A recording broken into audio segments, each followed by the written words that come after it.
Hello, welcome to the Free GRE Prep Hour. I am your host, Kaylee Erickson. Very nice to meet all of you. Um, so, I hope that you are having a lovely evening.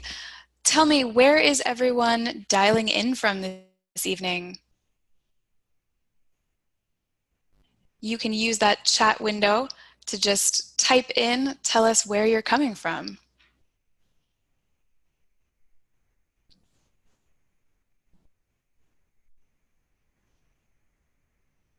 All right, nice. Well, I am here at the Manhattan Prep office in Chelsea, in Manhattan. So it's great to have all of you here with us. Um, we are using a new platform, or new to me at least. So I'm just double checking. We are recording now. Um, so what I'm going to do is share this PowerPoint window. So hopefully all of you can still see me on the video, but see that PowerPoint presentation there. So this is Free GRE Prep Hour. We do this twice a month just to give everyone an opportunity to learn something about the GRE, whether you've been studying for a long time or whether you are brand new to studying. This is designed to help you out a little bit. So I am just going to make sure that we're all set up here. All right. So each week we cover something different, a new topic in GRE studying. But before we get into that, just want to get to know you guys a little bit. How many of you have taken the real GRE before?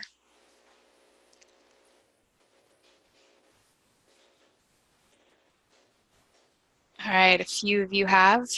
Um, and is anyone a total newbie? Hasn't started studying yet? First timers? All right. So no matter where you are in your process, we're hoping that that this practice gives you a new lens on at least a certain type of question or a certain style of thinking when it comes to the GRE. So here, um, here's what we're getting into tonight.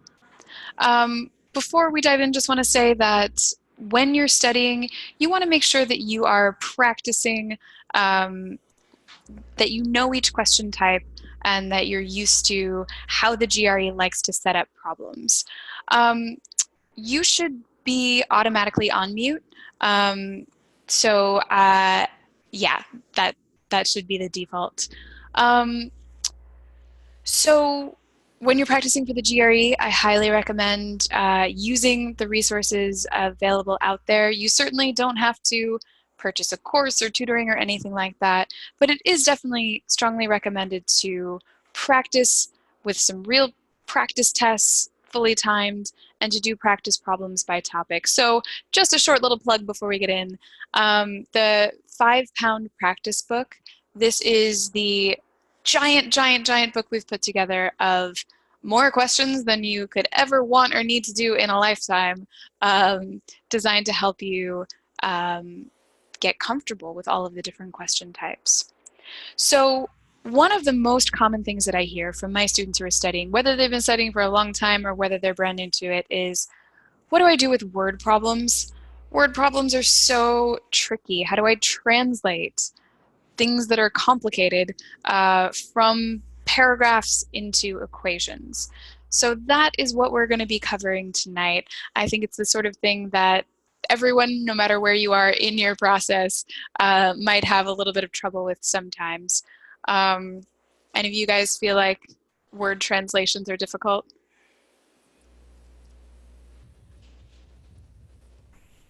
All right.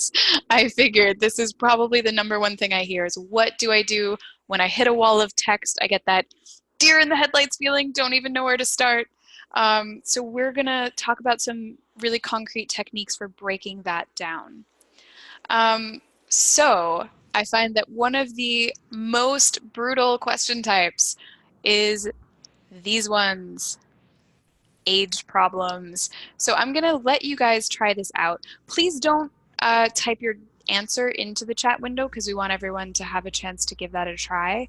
And the polling function would require me to email you guys. So we'll do this just for ourselves, but I'm going to give you 2 minutes to work on this problem on your own and see what you think. Go for it.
I'm so sorry. I accidentally stopped sharing the screen that you guys were in the middle of working on. That's not very helpful, is it?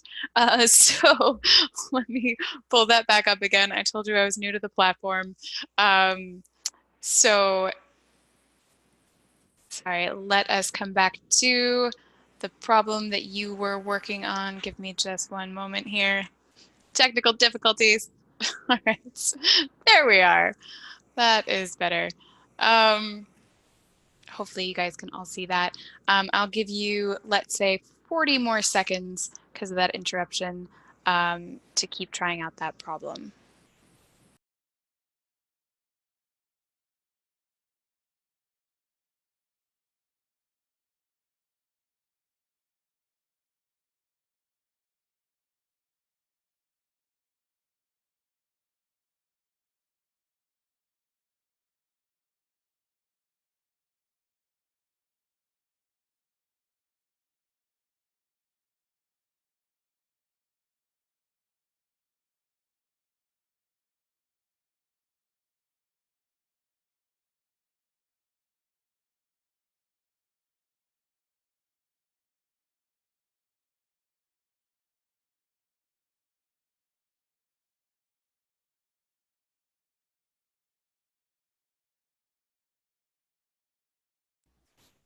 All right, so hopefully you guys at least had a chance to take a stab at this.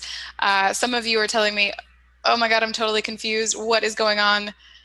This is something that you'll see a lot on the GRE is word problems that do not resemble how human beings speak in real life. Who on earth would ever say this? By the way, these are my siblings, Ken and Leah.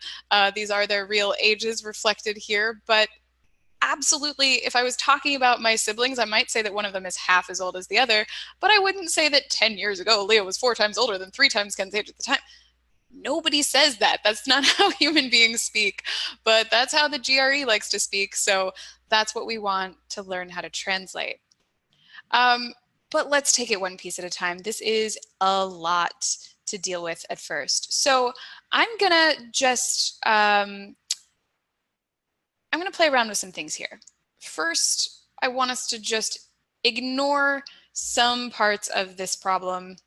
That red is a little aggressive, isn't it? Let's Let's make that blue. Oh, I don't know how to make it blue. Yeah, you can tell that I'm new to this platform. There we go.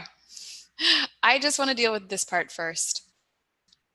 Ken is half as old as Leah. Nice.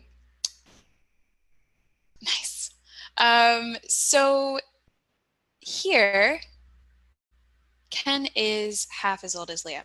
I've got a question for you guys. Well, when we're setting up problems like this, if we're going to be solving it algebraically, we want to represent our unknowns as variables. And that's really what an unknown is at its heart. It's a variable. That's what a variable is. It's an unknown. And with these age problems, well, this doesn't really happen in real life either, but on these age problems on the GRE, assume that we mean integer ages. You're not going to be like, 25 and a half. You're 25. So we've got to name our variables. With these age problems, because they shift in time, let's do this. Let's say that the variable k equals Ken's age now, and L is Leah's age now. So that when things shift in time, we know how to roll with that. So here's really my question to you. If you are writing this, do you write k equals 1/2 L or L equals 1/2 k? This is not a trivial question. This is an important thing that is easy to mess up. How do we know how to set up these equations? Soha's saying the first one. Cynthia's agreeing first one. What do you guys think? Are we in agreement that we want the first one? All right. I love it. We're in agreement on this one. I agree with you guys. It's not this equation. It's the first one. But the question is, how do we know? Gut feeling? Sometimes that works, but that might not be good enough. Does anyone have a good system for knowing which equation is the right one, besides just a good gut feeling? I like that. Plug in a number. Ken is half as old as Leah. We want him to be the younger one. So we could say, all right, let's test 4 and 8. And 4 is half of 8. Well, that checks out. So yeah, that works. But yeah, I like what you guys are saying there as well, that the is your equal sign. That's how I want you to start thinking about setups. Because with something this simple, someone's half as old as someone, that's easy to picture who's older, which number should be bigger. But when it gets more complicated, translate word for word using your equal sign. So that is the biggest thing that I want you guys to think for now is, what's your equal sign word? By the way, feel free as you're going through this, you can take screenshots of anything that's on here because I'll erase some things later on. But this is one that I want to flag. What's the equals sign word? That's what we want to think about when we're translating. So with Ken is half as old as Leah, K equals, and then half as old as is just another way of saying 1/2 times. So 1/2 times L, there's our equation. Great job on that. So now let's get a little bit more complicated. If that's our first equation, and got an excellent question, could we also do L over 2? You tell me. Would that maintain the same relationship? Absolutely. If we were to multiply both sides by 2 here, we would get L equals 2K. And we may want to use that later on.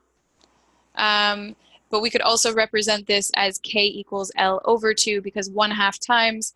Another way of thinking about this is L is really effectively in our numerator. So lots of different ways we could write the same information. So let's give ourselves more room here for a second.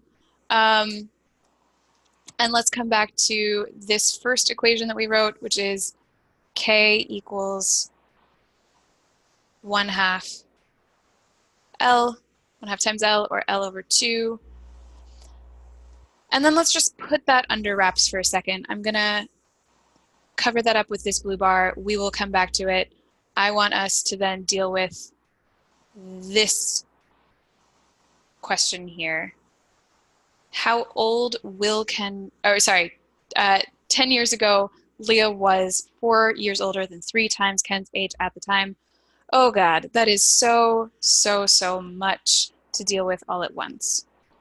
But let's take it one piece at a time, starting with this question. What is the equal sign word?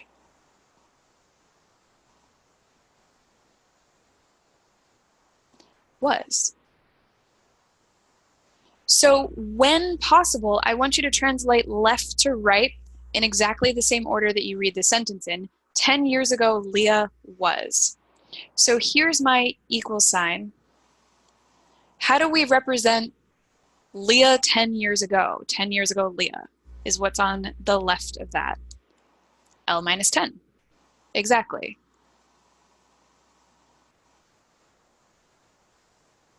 And then on the right side of that is where things get a little bit more complicated.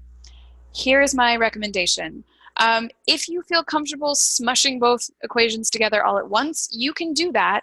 So the people who are telling me 2k minus 10, you're not wrong. But my strong recommendation is do one thing at a time, then put them together once you're sure that you've set the equations up, or at least until you've practiced and you feel really comfortable with that setup. 4 years older than, well, something, 4 years older than something. Here's what I'm going to do for now. It's going to be something plus 4. I'll sometimes write it this way, leave blanks in the middle and then fill those in later. And then 3 times Ken's age at the time. Here's what's complicated. This is what I see a lot of on these kinds of questions, 3k. But, aha, several of you have caught the trap. Ken's age at the time, this is why we really specified our variables stand for right now in an age problem. So 3k would be 3 times Ken's age today. If we want 3 times Ken's age at the time, that's 10 years ago. This is what our equation should look like. Is everyone on board with why this is our equation? We've got to put them both 10 years ago in time, so subtract 10 from each variable. Sometimes to keep track of these, I like to keep both parts of this in parentheses. Not that it was needed, it just helps me to say, okay, this is 10 years ago, this is what each part of this equation is doing. And now we have 2 equations and 2 variables. So now we can start to solve. I'll erase some of this nonsense here on the screen. So these are our 2 equations and our 2 variables. But before we start solving, one thing I want you to do. If you just start plugging, solve, there is a danger embedded in this question. What mistake do you think someone would make who understood the math, was really good at algebra, but still ended up getting the question wrong? Why might someone good at the algebra get a question like this wrong? In 4 years? Yep. There is this tendency when we're solving, our heads down, we're looking on the paper, we get an answer, we've got like k equals, and we find it. It's asking in 4 years. So we want to make sure before we start solving that we tag exactly what we're solving for. We don't want to solve for k, we want to solve for k plus 4. And if I were you, I would actually circle this, maybe even before writing equations down, circle it, star it, flag to yourself, I need to answer the right question. And actually, here's a challenge for you before we start solving. We know that there's a danger that we want to watch out for of not accidentally solving for k, we're looking for k plus 4. Think about the test writer. The test writer, they're a little bit devious. They want you to fall for the trap. So it's pretty likely that they'll include a trap answer for k right now, not k in 4 years. So what might you look for in the answer choices if you've got a multiple choice like this?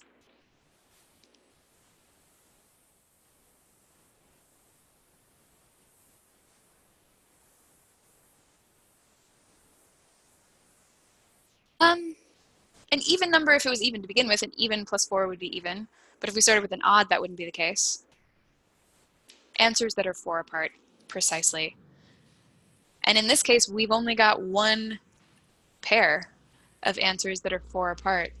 That means if you didn't have time, if you were running out of time and you wanted to guess, your best guess on this question would be 20. Because if the right answer were 20, that means that they included a trap for 4 years ago, or right now, essentially. Now, sometimes you might see 2 pairs of answers that are 4 apart, and then you can't really do that, although you would say it's definitely likely that it's one of the ones that has some options 4 before it. So if you were going to guess, here's what I would do on this question. Put this in as a guess answer, and then remember how on the GRE you can mark questions to come back to? You could then mark this one to go back and double check your work, confirm that it really does work. All right, let's solve it though. That's what we're here to do tonight. We're here to do complicated translation and then solve it. So I could right now take this and plug it in here for k, right? Substitute in for that variable. That would work. Yes, Cynthia, nailed it. We want k. If we want k, we don't want to get rid of k. That's sort of obvious, but you want to isolate the variable you don't want to get rid of it. So rather than plugging in 1/2 L for k, it's probably better to rearrange and instead plug in what?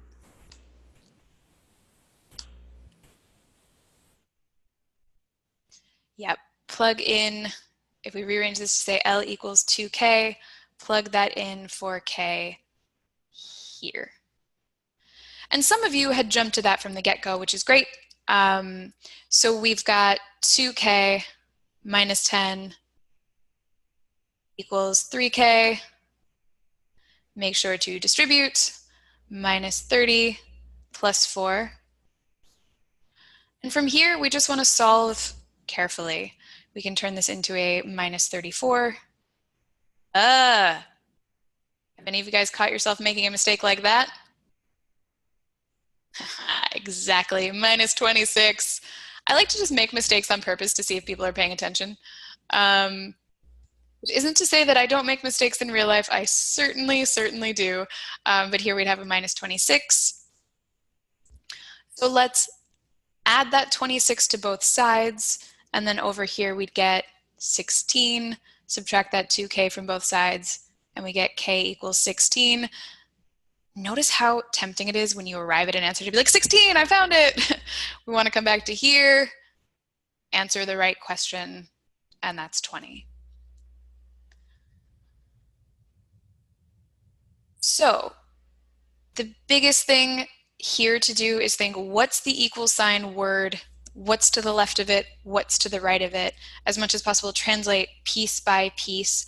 And with age problems, we want to remember that each one of them shifts in time. Use your variables to stand for now. 10 years ago is minus 10 for both. 4 years from now is plus 4 for both. So just 2 more things I want to note on this. Take a screenshot if you want, because I'm about to erase all of this. All right. If we had, if we had this as a numeric entry, which the GRE does do, out of the 20 questions that you get per quant section, it's pretty likely that maybe one, but usually two are numeric entry. Could be up to three. From what I've seen, the standard is two. If it's numeric entry, you don't have a choice. You have to do that algebra, or you have to guess and get lucky, I guess. But your chances of getting lucky just randomly guessing a random number, pretty low. So on these, if it's numeric entry, you've got to know how to attack that algebra. But when it's multiple choice, as it was here, we said earlier that we could look at those answers and think about the traps and rule out ones that we thought were unlikely. Is there anything else that we could have used as a strategy here?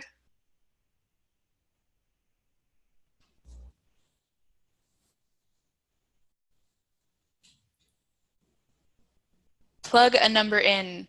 And I like what Elena is saying, back into it. It's what we call back solving or working backwards. I just want to distinguish it from plugging. Sometimes when we say plugging, we mean plugging any old thing we want. What we really mean here is working backwards from these answer choices. So there is a specific time that we are allowed to work backwards from the answer choices. Does anyone know the rule off the top of your head?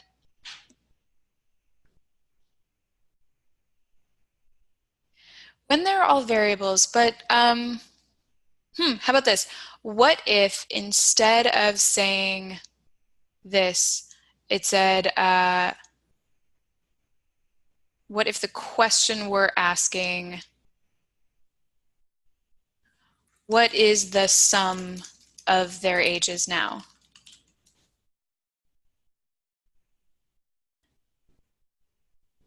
If that's what the question we're asking, we actually wouldn't be able to use this alternate strategy of working backwards. So it's not just about whether there are variables, and this is not something I'd expect you to know off the top of your head, but it's about whether the question is asking for a single variable. Exactly. We're allowed to backsolve or work backwards when a multiple choice, I mean, obviously it's got to be multiple choice. We can't backsolve if it's numeric entry. When a multiple choice question asks for a value of a single unknown. So if you can ever express your question as x equals what, we can backsolve. But we can't backsolve if it's asking x plus y equals what, or x minus y equals what. You get the idea. So that would not be allowed. Yeah, technically, I know, in this case it's asking k plus 4 equals what, but the k is the only part that's unknown. The 4, that's a constant, that's a known. So we are allowed to backsolve here. So here's how I would recommend doing that. If you're backsolving, don't start with A, then go to B, then go to C, then go to D, because that's just going to make it a lot of arithmetic. If you can't narrow any answer choices down, start somewhere in the middle. Start with C, or maybe start with B or D. But if, as on this question, we're thinking to ourselves, you know what? I bet it's probably, oops, whenever I try to use that spotlight, it clicks. Can you guys see the spotlight when I just have it hovering here? Okay, at this laser pointer. We said that we thought it was pretty likely to be E because of that trap that we think the test writer is going to set. So we could just work backwards, but starting with E. And here's how we do that. We'd say, all right, well, my answer choices represent K plus 4. So that means, set up a chart if we wanted. That means, okay, let's back into what K would be. If K plus 4 is 20, K is 16. All right, what would that make L right now?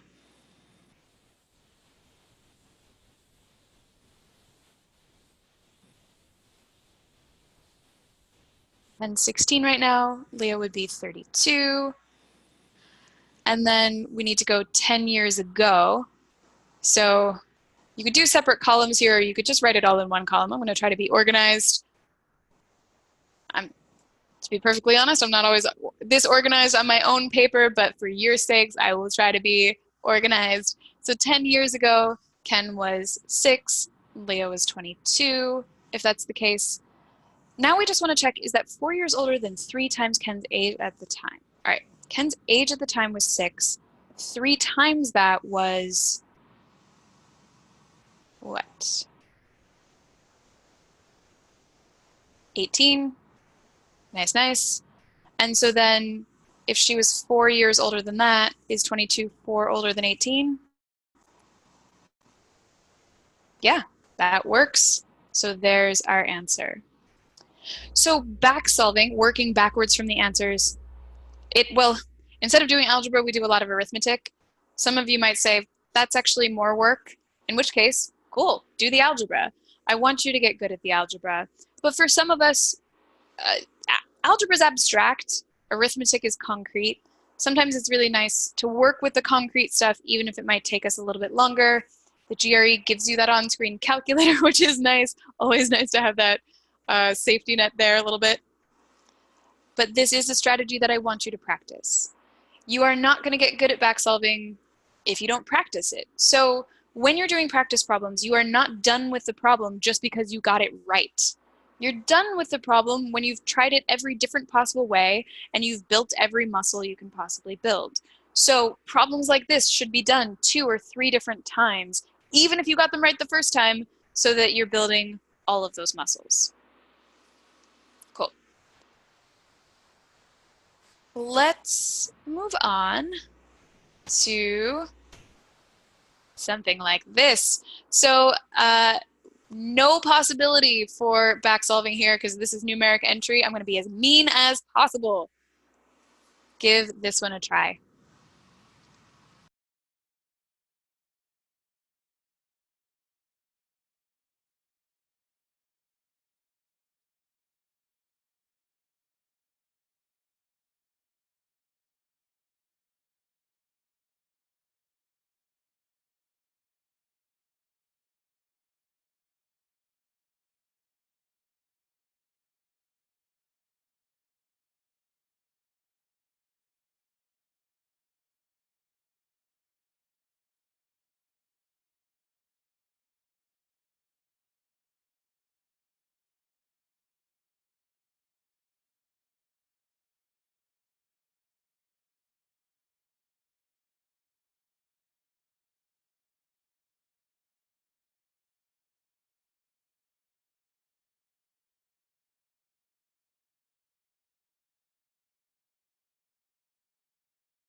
15 more seconds.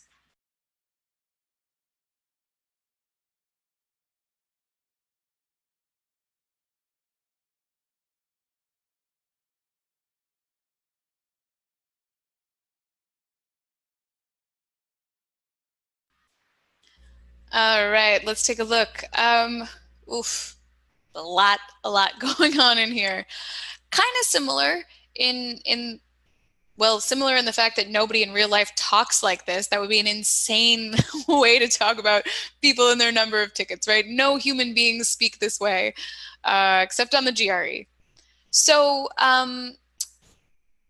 let's break this down piece by piece. So this one, I on purpose was kind of mean and didn't give you any answer choices to work with. I also had a great question earlier. Somebody asked me about a calculator. On the GRE, you do get an on-screen calculator. You're not allowed to bring your own in with you. You get an on-screen one that basically just adds, subtracts, multiplies, divides, and that's all you should use it for. You're not going to need to do complex computations and things like that. So breaking this down one piece at a time, I'm going to block out the things that aren't relevant. I strongly recommend that that you don't try to do all of it at once. Sorry, let me actually make this like this. Bryn currently has 16 more tickets than Ravi. So the first thing that we always want to ask ourselves is, okay, what are the variables? What's unknown? And this one should be pretty obvious, hopefully. Bryn's number of tickets, Ravi's number of tickets. But kind of like how in the age problem, we were like, our variables should stand for right now. If you have one of these problems that says, here's the current situation, and then if something happened, this would be the future situation, use right now as your variables. So Bryn's number right now, Ravi's number right now. And so we want to think, what is our equal sign word?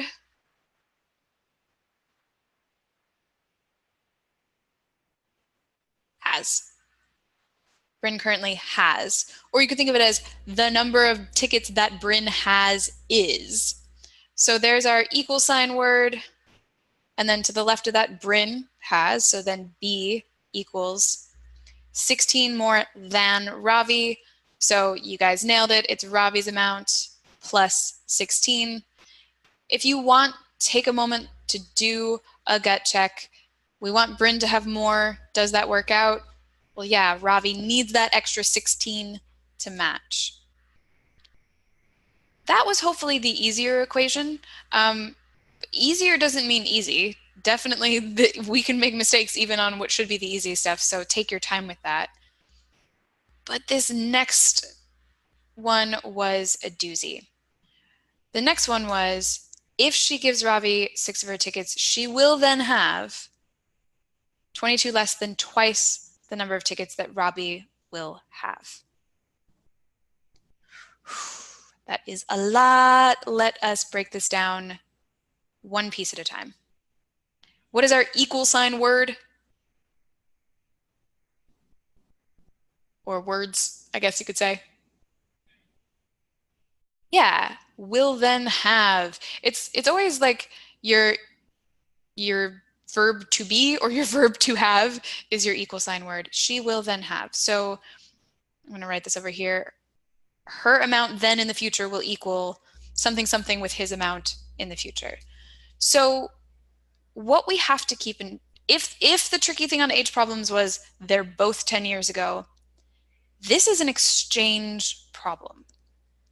So we have to remember that if she gives Ravi 6 of her tickets, her number of tickets changes, but also, and a bunch of you are telling me, all nailing it, his number of tickets changes as well. So if she gives Ravi 6 of her tickets, that amount that she originally had will be reduced by 6. And then she will then have 22 less than, so I always do something, something, something minus 22. And when we're thinking about what that something, something, something is, twice the number that he will then have. So if you just set this up as 2r, that is dangerous because that would be twice the number he has right now. We need to give him 6 more. She gets 6 less. So these would be your equations. Do not speed through this setup. If you mess this up, you mess the whole thing up when it's a numeric entry because there is no backup that we can use here. Our goal is to solve for what?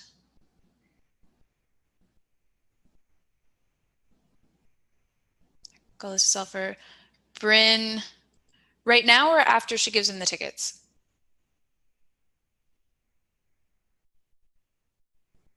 Right now. And so you guys who are telling me B, that is the variable that we're looking for. We're looking for B equals what? But be careful to specify. If it had been asking how many will she then have, then we'd be looking for B minus 6. So if we want to solve for B, we want to get rid of R. So let's isolate R. I think it's easier to isolate R in this equation than the other one, wouldn't you agree? So subtract 16 from both sides, R equals B minus 16. Plug that in for R and solve carefully. Numeric entry, so mean. On the GRE, I always think, okay, well, if I'm coming up against a numeric entry question and I make some little mistake here, like what if I just write 5 instead of 6? Sometimes I mistranscribe things. For whatever reason, that's the number one mistake I make. I'll see one number, I'll write a different one down. And if that's the case, you have no hope of getting it right.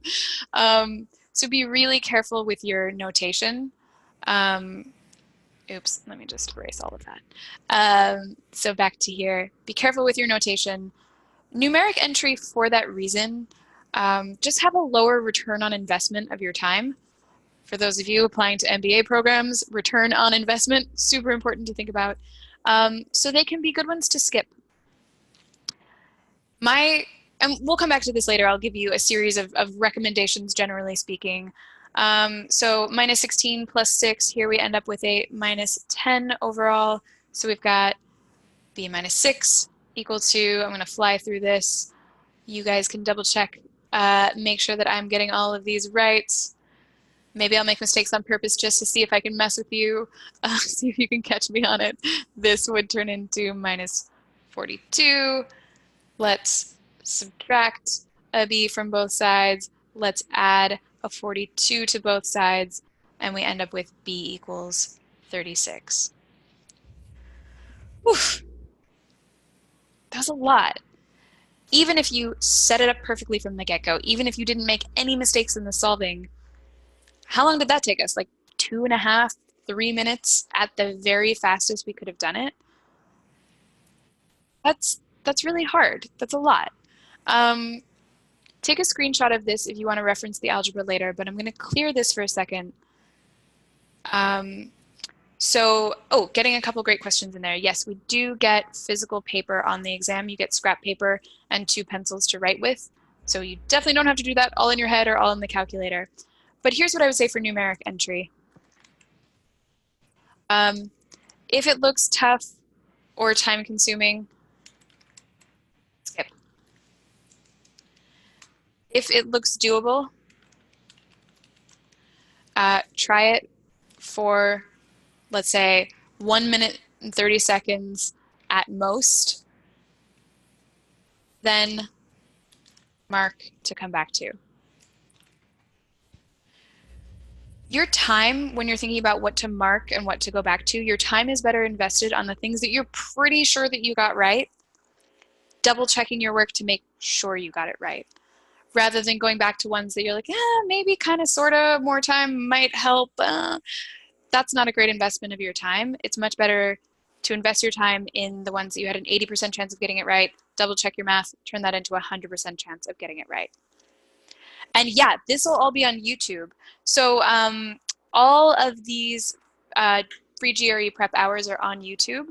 definitely recommend going through those to watch later. Yeah. All right, let's try one more. Maybe one of the, oh, great question about timer.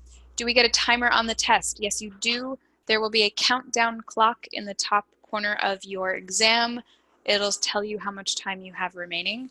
You're not allowed to bring in your own clock or watch or timer with you, but you will know how much time you have remaining.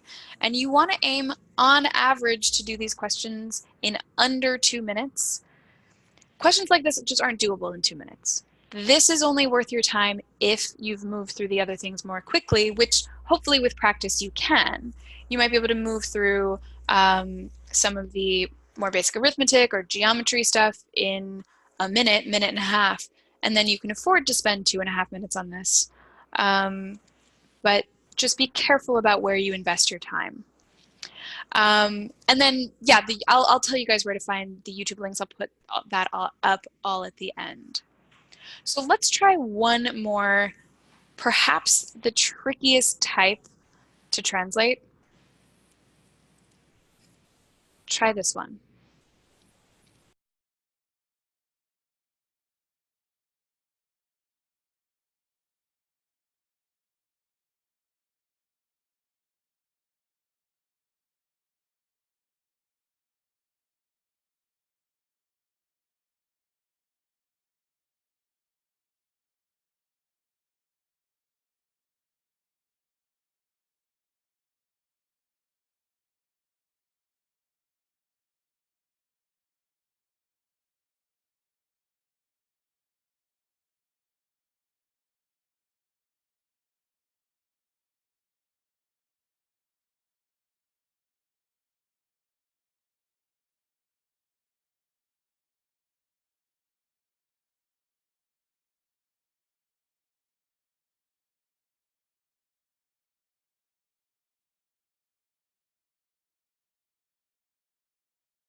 All right.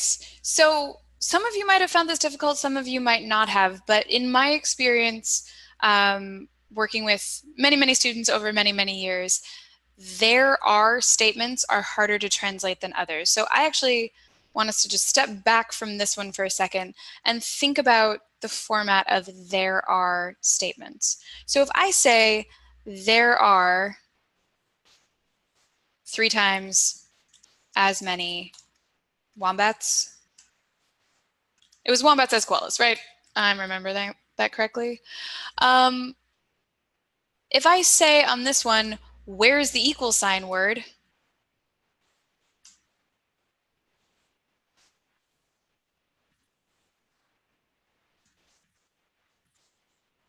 What do you guys think? I have no idea where the equal sign is in this word. Normally we'd think there are, that the word are is the equal sign, but then what goes on the left? There? There are, like, what? How do you represent there with variables? This is one that we cannot translate word for word in that way. It's frustrating. So what you have to do, so where's the equal sign? Dot, dot, dot, there isn't one. At least as it's written here. So my recommendation on these, instead of dealing with these as is rearrange it to say this. The number of blank is blank. And if you can rewrite it to say that, then clearly in that case your is your equal sign word. So instead of saying there are 3 times as many wombats as koalas, let's just start with this. The number of wombats is, how would you finish that sentence?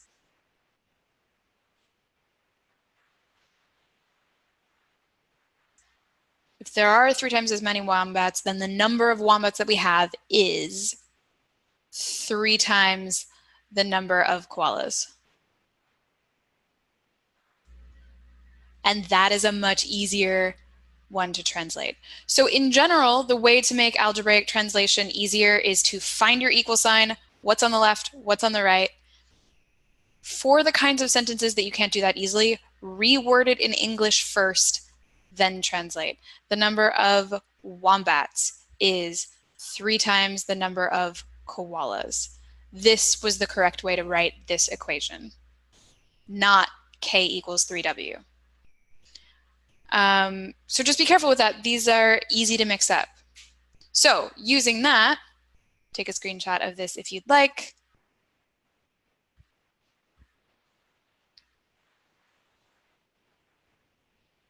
Oops. Sorry. Sped ahead too much. So our first equation, there are 3 times as many wombats as koalas. The number of wombats is 3 times the number of koalas. If the zoo were to acquire 5 more koalas, then the ratio of wombats to koalas, well, before we would have written the ratio of wombats to koalas. Strongly recommend that you do not write ratios like this with a colon. Colons are not math, they're English, they're grammar. So you want to set up ratios as fractions, the ratio of wombats to koalas. So this would have been our original ratio of wombats to koalas. But what's actually happening is the if in the future we were to acquire 5 more koalas. So we don't want to just use k, we want to use k plus 5 precisely. But that new ratio is equal to the ratio of 3 to 2. And now we have 2 equations, 2 variables. This is the bread and butter of algebraic translation. Now we can solve. I would recommend cross-multiplying here. In other words, multiply both sides of this equation by 2, multiply both sides of the equation by k plus 5, and solve from here. Exactly. So moving this up and over to here, we've got 2w.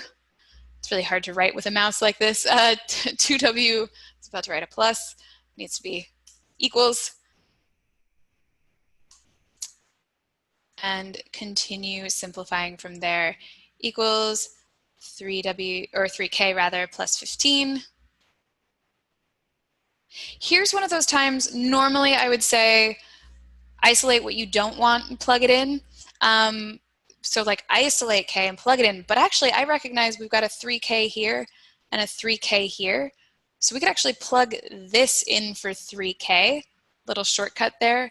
So then 2w equals w plus 15. And so then the number of wombats, w equals 15. Oof, a lot going on there. So any questions on this one first of all? Feel free to take a screenshot. I'm going to clear this. So major takeaways when we're thinking about complex algebraic translation on the GRE. I just misspelled the word takeaways. Good thing it doesn't test spelling, right? One takeaway is define your variables, define your unknowns, and really specify like age now, tickets now, that kind of thing. Be really careful with those. Oh, sorry, yes, the number of wombats was 15. Thank you, guys. So define your unknowns. Define the question. So make sure that you don't accidentally answer the wrong question. If it's k plus 4, make sure you don't answer for k, that kind of thing. For age problems, remember what I like to call time travel. If people are time traveling, they're usually time traveling together. So, for example, both are going to be minus 10, not just one of them. For exchange problems, one increases by a certain amount, the other decreases by that same amount. So those are some specifics.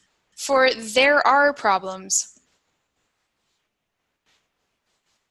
what you want to do is just translate into the number of blank is blank if you can.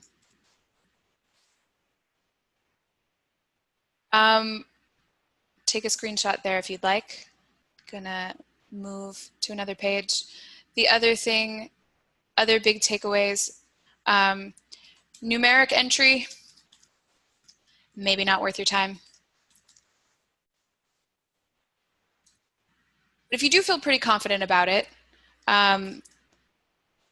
or mark to go back to if you feel confident. When you're practicing, not when you're taking the real thing. When you're taking the real thing, try to do each problem just once. But when you're practicing, do each problem as many ways as you can think of. And practice. But practice in timed sets and timed practice exams. Don't just do all of your practice just with however much time you want. And then the other big thing is review. Notice how I said, I know that my biggest mistakes are mistranscribing things or forgetting to carry a negative sign. You want to know for you personally, where are the mistakes that you run into again and again?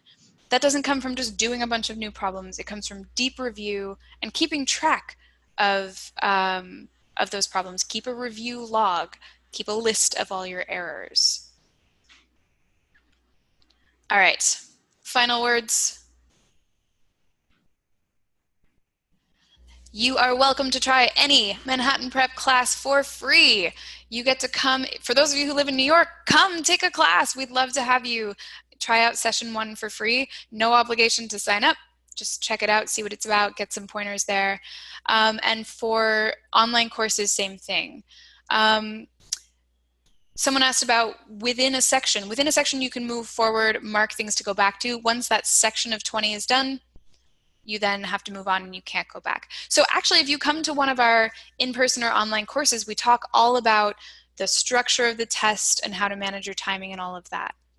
We also have this really cool thing called Interact. These are interactive video lessons. So basically it's a self-study course, but you're not just watching passive videos. You're interacting with it, answering questions, and it adapts to you.